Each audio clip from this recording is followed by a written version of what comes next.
Hi, I'm Dan Pasternak. It is February the 3rd, 2009, and we are in the Santa Monica offices of Studio Chief, Network Executive, and Digital Pioneer, Dean Valentine, and a man without whom this project, the Archive of American Television, would probably not exist. So we're going to enjoy some conversation and talk specifically about television with Mr. Dean Valentine.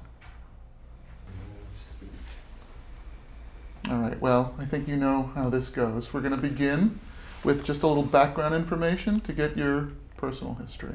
Okay. What was your name at birth? My name at birth was Dinu Sorin Valentine. And when and where were you born? I was born June 3rd, 1954 in Bucharest, Romania.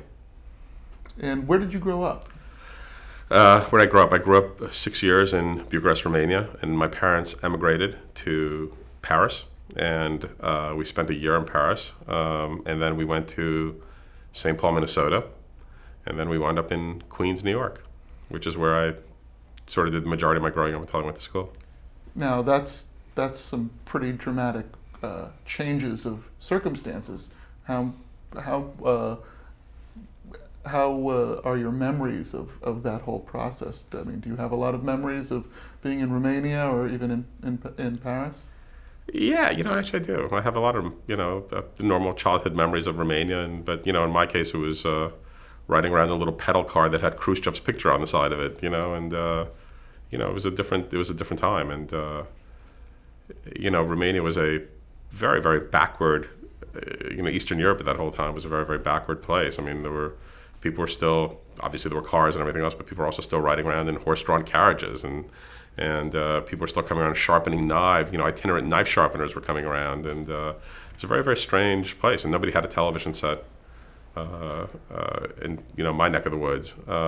So it was both very, very much a part of the 20th century and still very much a part of the 19th in some ways to sort of look back on it. But yeah, and Paris, sure. I have a lot of memories of Paris and St. Paul, Minnesota, and coming here just as Kennedy was president then, and my dad really, really wanted to go. I guess Kennedy came to St. Paul at some point in that period. My dad really, really wanted to go see him. It was really exciting for him, so yeah, I have a lot of memories. So did you get to go and see Kennedy? No, my dad went. My dad went at lunch. I guess it was like he was coming around. He was right around where my dad was working, and he went and saw him, and he came back and he was very, very excited. It was a big deal for him. Now, talk a bit about your father. What was his name and what did he do? His name was Abel Valentine. He was a journalist, and my family was a very prominent sort of commercial and intellectual family in Romania. My uncle, my great uncle rather, was one of the most prominent playwrights in the 20th century in Romania, who in classic Romanian absurdist fashion made it through the Holocaust, but got hit by a bus just as he was crossing the street right after the war, and the family sort of scattered to the winds after before and after the Holocaust, but.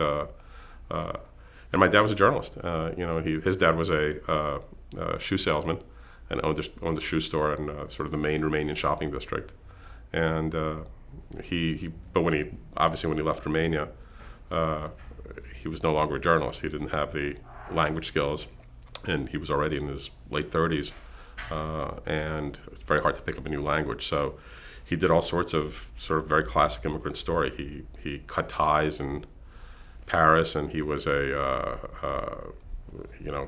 he worked in a restaurant for a while, and ultimately he wound up working at a publishing company in the order clerical, basically in New York City, but and then as a cab driver. So he never really regained the world that he left. So it was a very, very difficult road for them. But, yeah, that's what he was. Now, how about your mother? What was her name and what did she do? My mom's name is Rose. Her maiden name was Moskowitz, and she was she was also she worked at a newspaper as well in Romania, answering letters to the editor, and that's really. And when we came here at the United States, she worked at a bank, also clerical in a loan department, which is what she did until she retired. And yeah, they were together. My dad passed away in '95. My mom's still very much alive in Forest Hills. Now, you say your dad didn't have the language skills to continue his life as a journalist. How much English, excuse me, did they have when they came, and how much were they able to develop as new immigrants? They had no English when they came. They spoke French fairly fluently because the Romanian and France were sort of always tied at the hip culturally because of both Romance languages, and but English not so much. And but they both learned English. They both speak it. My dad spoke it very, very well, but never like a native speaker. Certainly in terms of accent, but just in terms of fluidity. And certainly from writing it was never as fluid for him as writing Romanian. And my mom speaks it very well also, but again, it's very different if you're not immigrating when you're younger than 8. It's never the brain isn't as fluid as it goes beyond that point. Now, you yourself were younger than 8. Do you recall how that transition was for you? I think it was difficult. I don't. Obviously, a lot of it's buried in the back of my memory, but I think it was fairly difficult because I spoke no English, and I learned English in St. Paul, Minnesota. But it's much easier when you're younger than 8. But I think it must have been very difficult. To learn French and then English in the space of a year and a half. So. Well, certainly no trace of an accent. As I say, you can tell from the heavy Romanian accent, but yeah, no, I've been told I have a slight New York accent with a Midwest drawl underneath it, but I'm not really sure. So, any siblings? None. What precipitated the move from Romania to France and then to the United States?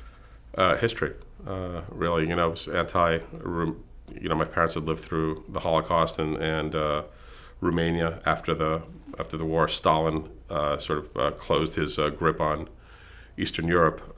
It was during the time when Stalin himself was going through the various anti-Semitic purges that were going on, and so my parents had just had enough, and they a communist country with a totalitarian system, and they above all, I don't think it was so much for them. I don't think they wanted me to grow up there, and it was just a really, really hostile environment. So they applied to leave, and when you apply to leave, the process can take years, and in the meantime, they fired them from their jobs and everything else, and so it was very, very difficult for them. But they finally got permission in 60 or 61, and we were gone. Okay, so now you're 6, 7, 8 years old. You come to the United States. Talk about the earliest impressions of American culture. You said you didn't have a television, so you said in Romania sort of no one in your neck of the woods had a television. Talk about the earliest impressions that you got of our culture and media, especially, because this is all so new and fresh and exciting. What kind of sparked your interest? Well, in truth, I guess my earliest impressions of America are really tied up with television. They're really bound. First of all, because I think I was fairly isolated because I didn't speak the language at that point, so I was home a lot. And my father had bought his first TV because he'd made some money, and being able to watch, having a television at the house and being able to watch television was fantastic. So my memory of St. Paul, Minnesota in those days are completely intertwined with TV shows. With Mighty Mouse on Saturdays, with Superman, the George Reeves Superman on weekdays, and with various sort of local sort of puppet kid shows that they had on, with the game shows, Queen for a Day, which my grandmother used to really like, and I used to watch, and game shows especially, which I really, really liked, and so they're really, really tied up with that. In fact, I probably have more memories of TV. Whirly Birds, which was a early action show with 2 guys in a helicopter chasing people, and the westerns that were on at the time, Lone Ranger. I mean, they're all obviously Three Stooges. I mean, because that was all the stuff that was being regurgitated in the kiddie portion of the day part. But so my memories are really, really tied up with that, much more than they are with any kids or anything else. And so I think television is really very much a part of my transition to America. It's really part of what it sort of forms the baseline of my immigrant experience, my 8-year-old immigrant experience. And also the language, I guess, being new to you, I mean, that may very well have played into the development of your language as well. I'm sure it did. I'm sure it played an enormous part in learning English. And I'm sure school did a lot of that as well, but it did. And it's always easier to understand things when you're enjoying the entertainment. So yeah. So any even just inclinations at that point that this thing that obviously captured your imagination at that point could be a destiny for you in some fashion? Oh no! I had. I wish I thought of it at that point. Probably would have gotten to it earlier, but no. It was just the entertainment. It was just entertainment. I never really. It was many years before I'm not sure I ever really did think about what it is I wanted to do in any sort of formal sense. So you sort of, if someone were to have posed the question to you, what do you want to be when you grow up? Do you think you had any vision for what your life was going to be? I think I probably would have said engineer or something like that. I think that's what I wanted to. I wanted to build things when I was little, or I wouldn't have minded being Superman either. But it was we were running out of towels, so that was probably not going to happen. So, what high school did you attend? I attended Bronx High School of Science in New York, and I went to school, and then University of Chicago. And how was that? What kind of student were you? Well, I was a pretty good student. I mean, you had to be a pretty good student to get into Bronx High School of Science anyway. You had to take a test, and hundreds of thousands of kids took the test, and only about 1,000 or 2,000 a year made it into the high school. It was a public high school that was phenomenal education. I mean, it was one of the great. It was one of the crowning achievements of the New York City educational system was Bronx High School of Science, and I was very lucky to go there. And it was even though I went to a great university, it was a couple of years into the university before I was learning stuff that I hadn't already learned at Bronx High School of Science. It was, wow.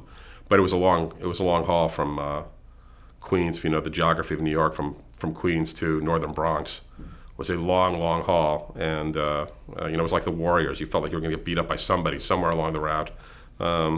And because DeWitt Clinton, which was the local school, which was filled with these incredibly, in the 60s, incredibly enraged black kids, they'd sit there and just wait outside Bronx Science with like little teeny Jewish kids would keep coming out and just, beat the crap out of us on a continuing basis. But it was worth it. My dad was one of those Jewish kids who was in the minority at DeWitt Clinton. Yeah, he must have been like the only one, 'cause I don't remember.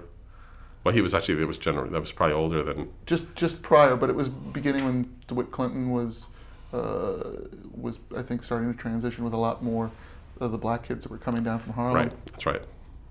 Yeah. By '68, it was already pretty far gone. But quite a cultural expanse that you've traversed just at this point in your life. It gave me a lot of perspective, and it's continued to give it to me, I guess. Just in my, I tend to have a fairly broad view of things, and I suspect that, all those radical cultural shifts early on had a lot to do with it. Well, it's also a fascinating point in our history as a country as well to be present for, and to have come from, a communist country, and now in all sort of the upheaval of the late '60s in America, and then being at that part of New York, and then of course Chicago, which was a hotbed of awareness and activity. How was that for you, Chicago? Well, Chicago it was a couple of years after I went to college in '72, mm-hmm. and by that point the troublemakers at the University of Chicago had already been kicked out by Ed Levy, who went on to become Attorney General under I don't remember if it was under Reagan or Carter, but a lot of the it was already quieting down. The 70s had already. By the time I got there, the 70s had really begun. Chicago was very, very active. It's, I'm sure in the late 60s. But by the time I got there, people were really sort of starting to focus back on work and career and making money. And also the 73 was the beginning of the oil embargo and the oil shocks. That's what really ended the 60s, as far as I'm concerned. And all of a sudden, people were really, really worried about how they're going to make a living, and unemployment was going up. So it's very different. So, okay, you're at the University of Chicago. What are you studying? English. I mean, I wasn't studying anything in particular. University of Chicago had a very strong belief in a Common Core curriculum, and so the first couple of years, you don't really study anything except you study everything, and very much philosophy and sociology and biology and economics and all that kind of stuff. So what did you have any sense of what your destiny was going to be at this point?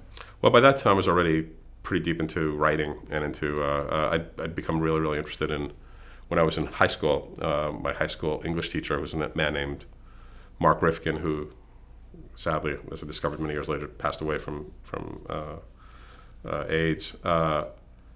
Really, really influenced me in reading, and I started reading with a completely different understanding of how to read. And it was Shakespeare in particular, but it really changed. It changed my life because I went from being, wanting to go into engineering and all that kind of stuff to being really interested in literature. And I started writing poetry, and so that was really my great passion at the time, and continued to be throughout my days at the University of Chicago. And that's really what I focused on was that. How did your father feel about that? He was mildly supportive. I guess I would say he was. He was a journalist. It wasn't. The usual Jewish immigrant story is be a lawyer, a doctor, or don't come home. But he had a slightly broader perspective. He came from a slightly different kind of family. That's sort of why I asked. I thought it's sort of interesting that having been a journalist and obviously probably having a passion for writing back in Romania, and then not being able to continue that, would that have been at all bittersweet, or was there a sense of pride that you were sort of maybe picking up and fulfilling some of the promise for him? Yeah, I think maybe there was. I wasn't really much of a journalist at the time, but yeah, I think there was. We came from a literary family, and I think he in his gut, I think he responded to that and felt good about it. I think he would have preferred that I chosen something more stable, where, in their minds they had constant anxiety because so much was taken away from them, and in their minds, being a doctor would make you safe no matter who had power. So they would have been much happier if I'd been a doctor, but they weren't unsupportive or for the most part. But like I said, they'd prefer something else. I was clear about that, but it wasn't like, if you don't go into medical school, if you don't do that, we're going to cut off supporting you or anything. So then what was your first job? What was your first work out of college? My first work out of college was as a night clerk because professional poetry positions were few and far between. Was as a night clerk at the Hotel Esplanade on 74th and West End Avenue in New York, and where I manned the switchboard, which in those days was still one of those rickety old manual switchboards. Just pull stuff out and plug it in, and that's really what I did. It was a residential hotel, so it wasn't like I was checking in hookers and stuff, but they weren't too far away. You say at night. So what were your hours? 1 o'clock to 9. Did you choose that, or was that what was available? That's what was available. Available, and it was also late in '76. It was still a pretty hard time. It was hard to find something in the time, basically journalistic and literary organizations, and it took a while. So when did writing start to take over and pay the bills for you? Writing never really paid the bills. By that point, I'd started writing theater criticism, and because it was a cheap way to get a date. I couldn't afford the real the real deal. But if I wrote a few hundred word essay, I get free tickets. So it was, so I started doing that, and I was writing for Our Town and for Soho Weekly and a bunch of other local papers, and it didn't pay the bills, but it paid for the entertainment for the girls. So that was it did its job. That's a good deal. Yeah. Now, you started doing some work for Life magazine, though, correct? I got a job at Life in 1979. I'd had a couple of jobs before then. My first job was at a small publication called The New Leader, which was like the New Republic, except less so. The New Leader actually was founded by Mensheviks, by guys who emigrated from Russia in the 1920s and were part of the AFL-CIO labor movement. And it was a fairly prominent journal, along with the New Republic, for many years, but it had started falling into disrepair by the time I got there. But it was sort of entertaining, and I learned a lot about journalism and about editing and about working with writers. And I really learned how to be an editor, which I liked. And that really became my profession, was editorial. And I did that for about a year and a half, and then I went to the Saturday Review of Literature, which I did for a year. And then I got a job in the magazine development group at Time Inc., which was the think tank where they theoretically launched new magazines. But by that point, Time Inc. had so kind of run out of corporate energy, and the guy running it at the time, was just so unexceptionally uninteresting that it was really the place itself was not a hotbed of excitement. But I spent about a year there, and I tried launching a magazine we called Then and Now, which was a sort of pop nostalgia magazine, because we had huge archives. Time Inc. had amazing photo archives between Life and Fortune and all of its various amazing photography, and it seemed like a really great way to use the library. And also seemed that it was a moment in history where the people's interests were sort of turning backward in a interesting way, but it just never got off the ground. It did nothing from that period for anybody. And I went to Life magazine as I was invited to go there as an editor, as articles editor of Life, and I did that for a number of years. So then, now talk about how you made the transition into television. Was it something that you were sort of keen on for a while, or sort of how did that come about? No, it was semi-accidental. I'd always loved television, obviously, and it's I watch television. I like television. I got television in some visceral way, but no, it came about really through a friend whose name was Scott Coffer, who was a journalist with me in New York, and I had hired him at a magazine that I was working at, and we'd become really good friends. And Scott, who came from here originally from Los Angeles, hated New York and lived for the day he could come back to LA. And after a couple of years, finally knocking around New York, finally got a job at California Magazine or whatever. I think that's what it was at the time, or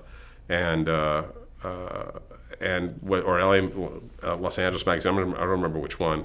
And did that for about a year and a half, and organized what became subsequently a very famous softball game out here, where a lot of journalists and industry guys played softball. And while he was in one of these softball games, he met Brandon Tartikoff and a guy named Larry Little, who was running Warner Brothers, and he eventually was offered a job as a VP of comedy development at Warner Brothers, and he began working in the the TV biz. And I came out here to visit him once when I was covering a story, and I think the story, I don't remember what the story was, but I think it was about a guy who was launching a mechanical pterodactyl in Death Valley. A guy named Paul McCready, who was actually an aviation genius from Caltech, but I was sent out here to cover it, and I stayed with Scott in his apartment. And when I stayed with him, I would go to work with him every once in a while, and and go on the set, and I kind of fell in love with it. It was like just walking onto a set and sort of the excitement of it, and the whole process of filming it and reshooting, and the combination of theater, which I'd always been interested in and was writing about, and the glamour. I won't say exactly the glamour of it, but the excitement of it, because the glamour was never particularly appealing, but the excitement of it, and with TV particularly, the sort of journalism quality, the dailiness of it, the it's not like a movie. Movies are much more like Foreign Affairs Quarterly. The TV is like, it's a working guy's medium, and I like the people that I'd met who were in it. They struck me as like incredibly smart and different than what I had thought they were going to be. Do you remember what the set was? It was, I think it was Head of the Class, if I remember right. So it was a multicam sitcom. Yeah, it was a multiple camera sitcom. Yeah,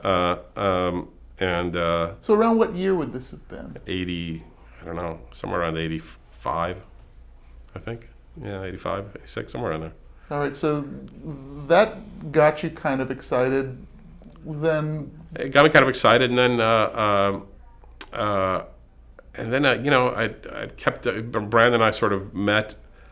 Tartikoff and I met playing softball and at one of these games, and I got along with him, and he liked journalists, and I liked him, and he was incredibly witty, charming guy, and we kind of hit it off, and we spoke a few times on the phone, and then I saw him and a bunch of other guys when they came in for the upfronts in New York, and I don't know, a couple of months later, called me up and offered me. I came out. He called me up and said, "I want you to come out and interview," and he gave me some scripts, and I read the scripts. I don't remember what they were. I guess it was some pilots. Yeah, Tortelli's, some stuff they were doing at Tortelli's and Alf, and I can't remember what else. And so I came out. I interviewed with him, with Perry Simon, with Michelle Bruston, with Warren Littlefield, and they offered me a job, and that was hard to say no to, so I took it. Well, let's focus for a second on Brandon, because obviously, in the history of television, one of the great figures, and certainly in terms of programming. Just describe him personally and professionally. He was an incredibly charismatic guy, very self-confident. Very funny, exceptionally, really, really witty, very cutting. Not a kind sense of humor by any stretch, and not a kind person often in his corporate life. He really belittled. He had very low tolerance for idiots, and at any point anybody can be an idiot. So it could be pretty nasty, but very loved television, loved the feeling of television, loved the process of it, loved looking at funny people and thinking they could be TV stars, loved thinking about how the audience would respond, loved coming up with goofy TV-ish ideas and angles on them. He was really a brilliant. He wasn't brilliant creatively in a traditional sense. He was a brilliant marketer. He would really think about how to package something and sell it. Began when he was at WGN, I think, which is where he started in Chicago. And he came up with Gorilla, Gorilla My Dreams. These kind of ways of packaging afternoon movies and finding great ways to sell them. So he was a true TV kid. He came out of the medium; it was his language, and he spoke it fluently. But he was intimidating. He could be really cold. Sometimes he had these very hooded eyes, and just kind of, and he'd sort of narrow them if he didn't like what was going on, and it could be pretty scary. People, particularly Warren Littlefield and the VPs, lived in a mortal terror of him and of his disapproval, so it was a very NBC was a terrible environment, and the environment as a result, the environment he created at NBC that was created around him because of he wasn't a strong administrator, and he wasn't because really what he loved was the creative side of television. He didn't really love running a business, an organization. It's not. There's no part of Brandon that responded to that in the least. There was nothing about him that, if you knew him well, there was nothing about him that was a businessman. He didn't like business people. Ultimately, he didn't care about him. He'd much rather hang out with a bunch of writers and at a desk coming up with jokes. Brandon was at his core a writer or a wannabe writer, and that's, or wannabe sitcom producer, and he wasn't that, and you know, because he didn't really know how to lead a business, and because he wasn't a strong leader, in my opinion, in retrospect, in that way, he was great at being Brandon, but it left NBC as a highly politicized.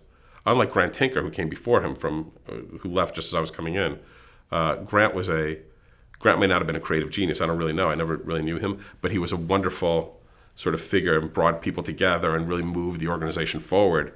And Brandon had none of that, and as a result, he had an organization that was highly dysfunctional, highly politicized, and really worked against him in many, many ways, because the people, when there's a power vacuum in those kinds of ways, the sort of the Stalin-like figures tend to occupy the space, and that's what happened to him. People who were very political, but who had their own agendas, really got much more active. So NBC couldn't have been more dysfunctional and horrible as a place to work. So I was there for a year and a half, and I have to say that I probably hated that job more than any job I've ever had, including the night watchman job, or the night desk clerk job, which I really didn't like. Wow, that's saying something. But it was just a dreadful, dreadful place. So now Brandon was president of NBC at the time. Yeah. Obviously, what you're describing is the environment, but talk about the state of NBC at this moment in their history and sort of what the schedule looked like and what space it occupied in the network world. Well, NBC at the time was amazing, because NBC at the time was running on, had really the last booster of the rocket had fired and was going up, up, up, up, up. I mean, the Cosby Show on the day that I started, I think, which was a summer, so it was a midsummer repeat, I think was doing a 53 share. So NBC at the time was, because of Brandon's programming genius, NBC had the Cosby Show, and it had that Thursday night that it lived on for decades. And to some extent, it's still trying now, but it had the Cosby Show. It had Family Ties. It had I'm trying to remember what else it had. Night Court, and Cheers. Hill Street Blues was still there, I think. Its schedule was just a powerhouse on almost every night. Golden Girls was kicking, but they had opened up Saturday night now as a result of Golden Girls. So Golden Girls was doing amazing things on Saturday for them. It was just it was the height that year, 1986 or 87, was the very, very, very apogee of their life as a network. They were never to be that good again, and they were never that good until then. But it was the height of network television. Fox had just launched.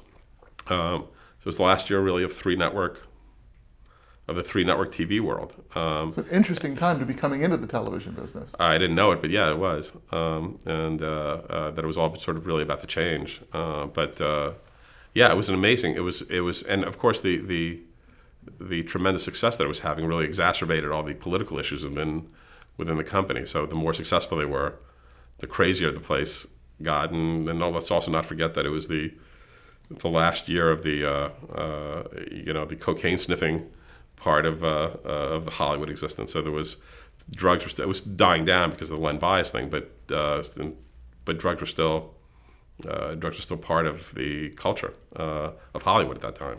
Interesting. I hadn't thought of sort of Len Bias as sort of the dividing line at the end of that era, but that's he was. I mean, that was the dividing line, and it started dying down, but there were still and by '88 it was just really not cool. So now talk about your position and some of your responsibilities and some of the shows you worked on. Well, when I started, I started in the comedy development, and we were trying to remember what we were developing at the time. So were you reporting to Perry or to Warren at that point? And I was reporting to Michelle Bruston, who had traded jobs with Perry. She was head of drama, and he was head of comedy. And they had traded jobs, and she was head of now comedy. And we just worked on a whole bunch of, I'm trying, I probably, if I had like 5 minutes, I'd probably remember, but the only thing I'm really sure of is that nothing that we worked on was any good, and none of it really made it to air. And I was only there for one season before I managed to get out. But they're all pretty bad. They're all pretty bad comedies. And Brandon had a weakness for sort of the high concept, and without somebody, Perry was fairly strong. Was a fairly strong executive and would challenge him a lot. Michelle, because she was new to that area, didn't know enough to challenge Brandon. So Brandon's worst instincts, which could be really bad, like with anybody. God, so I just remember we did just like a lot of really, really bad high concept comedies. And by the way, I have a fairly strong taste for those myself. So I was not the one to raise my voice, but I just remember that none of them, 6 kids within a Catholic girls' school. It was like stuff like that, and and one was worse than the next. So none of them made it on, and after that, I worked in the current department, overseeing shows, and that's really where I learned. That's really where I learned most of what I know about television, because we talk about that. Talk about what the difference is between being in development and current, and what skills you feel you developed in sort of the respective areas. Well, current television, NBC had a very strong belief that executives should do both. And because you really learned to understand how television's made and why it works or doesn't work, you need to understand the process of its making. And because it's not really just about a good idea. A movie can be just about a good idea because all you're really selling is ultimately the idea and the star. And television's a little bit different because you have to sell a long-term relationship to a piece of television, to a viewer, 100 times. And why am I going to come back to the 38th or 40th or 50th episode of a show? And that's really about execution. So television was always about a medium of execution, not so much a medium of just about marketing. And so therefore, who the producers were, who executed that show on a week-to-week basis, was always the hallmark of television. And that's why TV networks went to such great lengths to make long-term deals with people that they trusted to make television shows. And the pedigree for that was also really important. That the guys, there was very much an apprenticeship system. The guys who learned it you really had to spend 4, 5, 6 years on the staff of a television show to know how to execute your own. And so there was a great premium paid to people who stayed for a long period of time with the show. So at that time, first of all, there weren't that many places to move to, but for producers and writers, they would stay on a show for 3, 4, 5 years. The Charles brothers stayed with Jim Brooks on Taxi for 5 years. They were sure, and by that time they learned how to run a show, what all the pieces were, how to deal with actors, how to write a script, how to cut a script, how to deal with a network, how to make all these pieces move together. And that process, which they learned from the producer side, as an executive, you learn from the current side. And it was a great privilege because even though you were a 20-something-year-old punk, you got to sit there with Jim Brooks or the Charles brothers or anybody else, and having to give them notes and which often was charged process for exactly that reason. But you learned an enormous amount. And did you cover? Was Cheers one of the shows you covered? I did, but I have to say I never gave a single note. I was too intimidated. It wasn't that I was intimidated. It was just that the show they were great, and I never came up with a better joke, and I never came up with a better fix to an Act 2 problem than they did.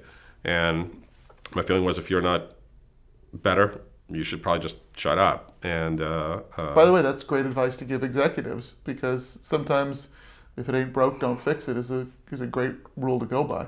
Well, the really great writers, the great producers, though, there was really, you could go through a Reinhold Wigge, who was the guy who was the executive producer of Night Court, who left the business after he made tons of money, went back to Chicago and lived a perfectly nice life. You looked at their scripts and you couldn't think of notes to give them because they were so perfectly structured, and it was mostly about structure. Ultimately, it's very, very hard to tell a coherent character story that has a beginning, middle, and end in a 24-minute. At that time, it was 25-minute arc, and people who did it well were really they were kind of geniuses. And Charles Brothers were phenomenal, and so were a number of other people, Gary David Goldberg, and so they were very, very strong. NBC, the reason NBC was so successful is it had the best writers. It was just that simple. It had Brandon had successfully identified who they wanted to be in business with. They'd made that commitment, and it paid off.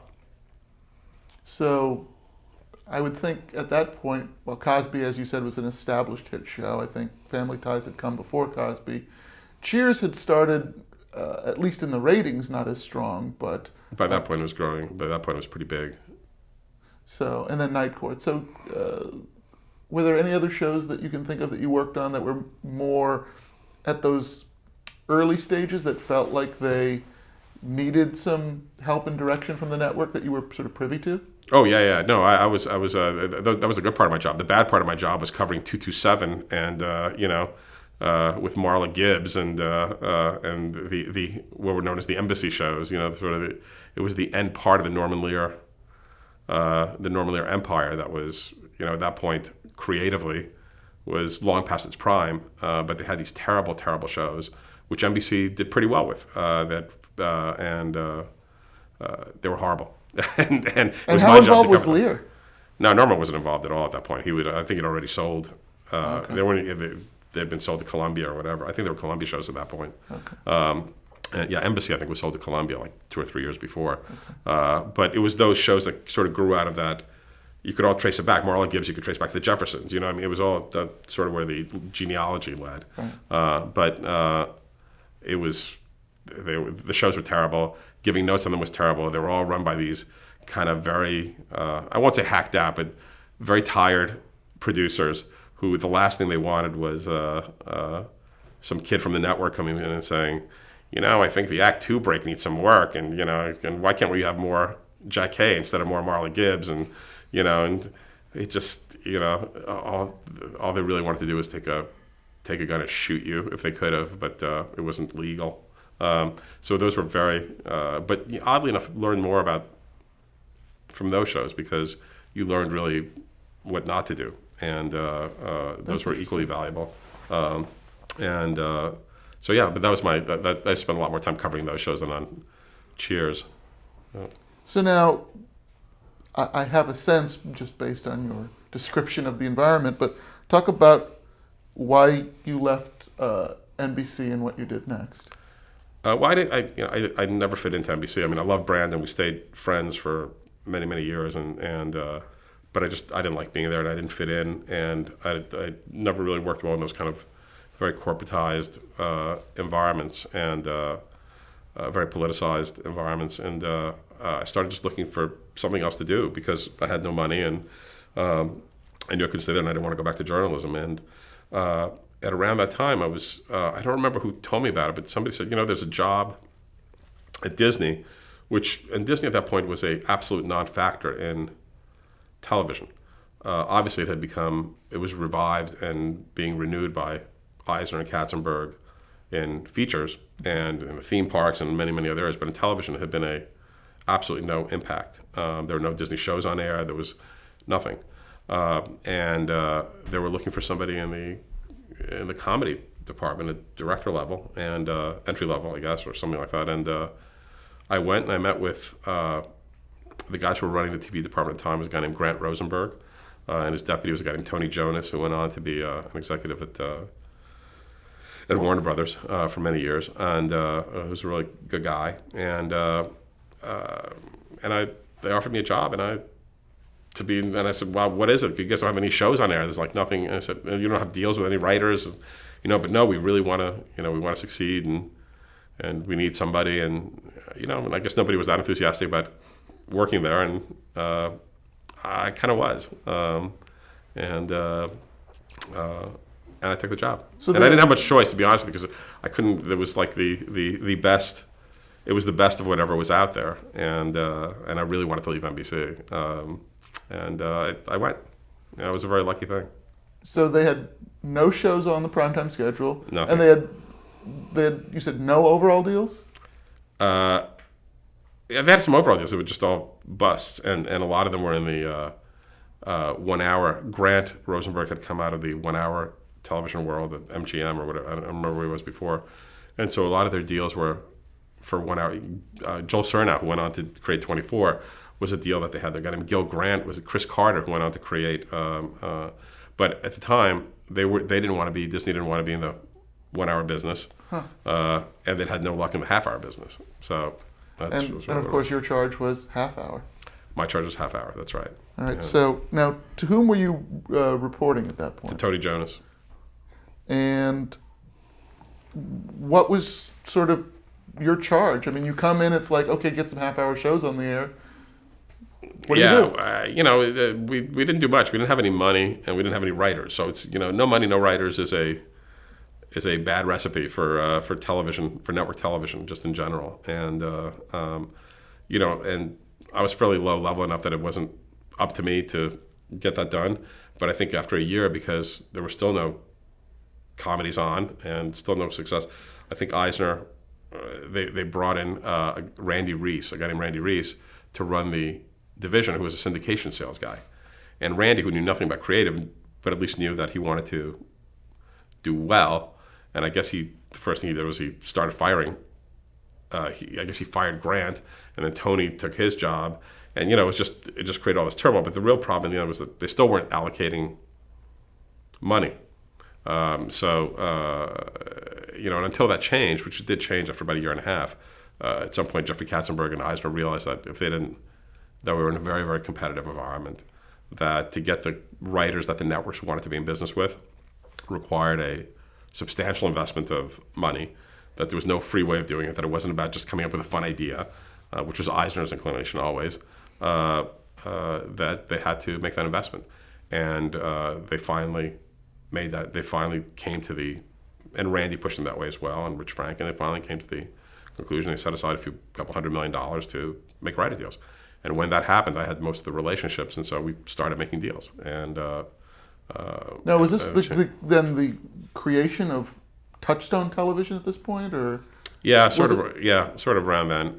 And Garth Ancier was brought in. I guess they fired Randy. Randy fired Grant and then Tony Jonas, and so that regime was gone. And they brought in Garth Ancier to be the head of the TV studio, and they promoted me. And underneath him, and that sort of was Touchstone Television, and that went on for about, and we started making some writer deals, and some pretty, we made deals with Matt Williams and a whole bunch of guys, and Michael Jacobs, and we started doing Dinosaurs at the time. Just got very, very active because we had money to do our job. Let's talk about a few of these writers. I mean, Matt Williams. I mean, talk about, you probably couldn't have had a stronger pedigree at that moment in TV history. Sort of just talk about who he was as a guy and as a writer and his resume when you pulled him in and made a deal with him. Well, I didn't know him personally, but I was a great admirer of Roseanne, and I thought it was a great show, and really was my kind of show. It was very much about real people. It was character. It was character comedy. I thought she was phenomenal. I didn't know any of the backstory about her as a person or anything else, but clearly whoever wrote that show had had an authentic voice, and was writing from a real knowledge of lower middle class America and working class America, and I really responded to that. And he was my first. To me, he was like the guy. He was a guy really. There were two people I really wanted to make deals with. One was Angel, Casey, and Lee, who were working at Cheers, who I knew were brilliant writers, and I had tremendous respect for what they did. And I chased them for a year, and ultimately we weren't able to overcome what NBC was willing to give them and what Paramount was willing to give them. But Matt was a little bit different story, and we met him, and Jeffrey Katzenberg met him and really liked him as well. And if you know Jeffrey at all, he's a tenacious guy, so he made it his own business. It wasn't just up to me. He made it his own business to go land Matt Williams, who a lot of people were trying to make deals with at the time. And finally, he between the relationship that we developed with him and the fact that Jeffrey was willing to put up the money. So what is it you want? And the agent named a number, and Jeffrey said done, and sent over the contract basically that day. Wow. So it was that was sort of the keystone deal to Touchstone, and Matt and I, we got along great from the very, very beginning because I respected what he was doing immensely, and the reality of what he was doing. Michael Jacobs was a very different thing. Michael, I knew Michael from my two dads at NBC, which he was doing at the time. And as I said, I'd always had a soft spot for sort of high concept, goofy Friday night type comedy. And Michael was and Michael also came from the playwriting world. And that's what he wanted to write.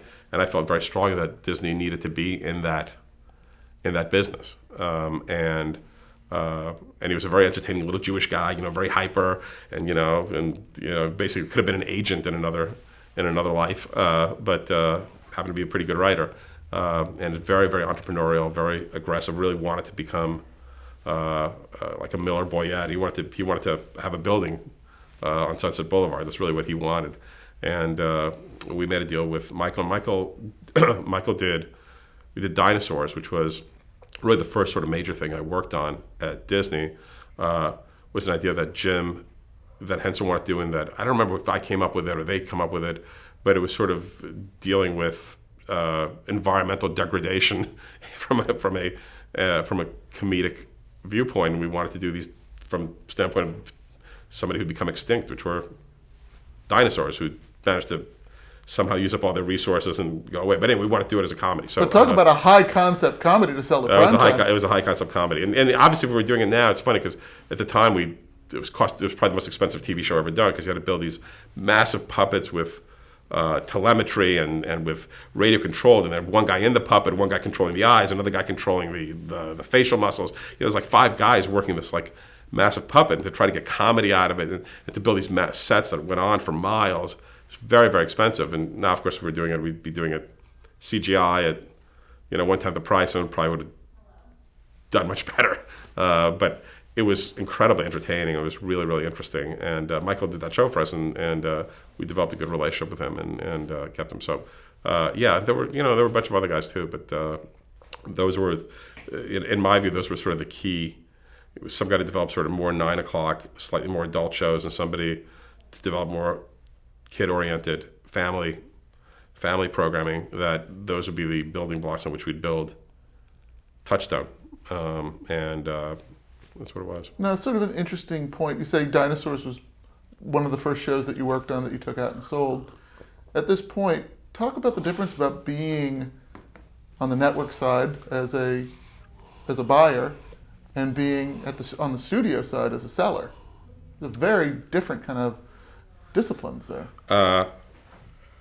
Yeah, I mean, at some level, yes and no. They're both ultimately the same. I've always felt that everybody in Hollywood has exactly the same job. They just call it different things. And everybody's job is to package together ideas and talent and market them. And that job is the same whether you're an agent or a studio executive or a writer in Hollywood or a buyer or seller. And so I don't really think they're fundamentally different.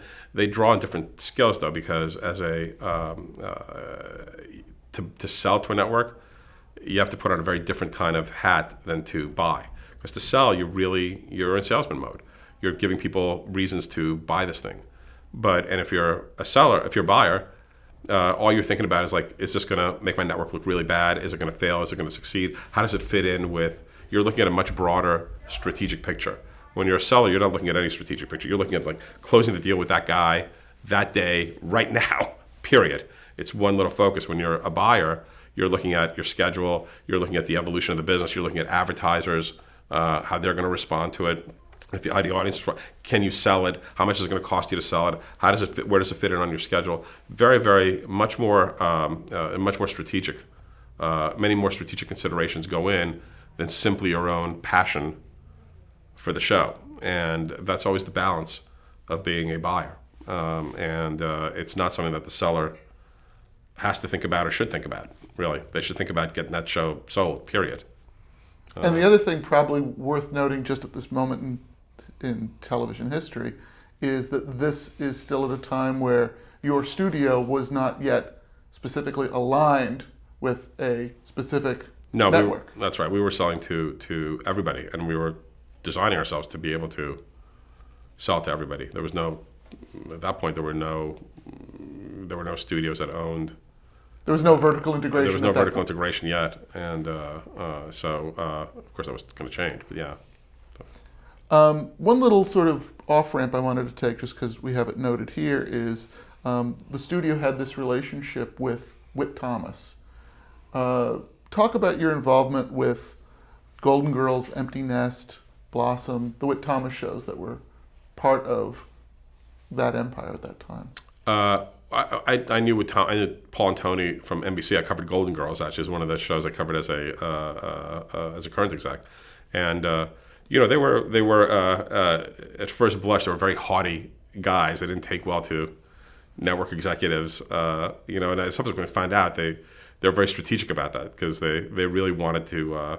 They liked beating up the network because they felt that they would get much better time periods and everything else. So they were actually great guys, both of them. And I wound up being very close friends, or not close, but I wound up being really good friends with both of them over the years. But they were tough, and they were very protective of Susan, who was the writer. Paul and Tony were non-writing producers, which is an anomaly at the time. There were a few, but not many. And it was Susan who was the writer. Susan was a very fragile human being in many, many ways. She didn't like Susan Harris. Susan Harris. She didn't like, who was Paul's wife.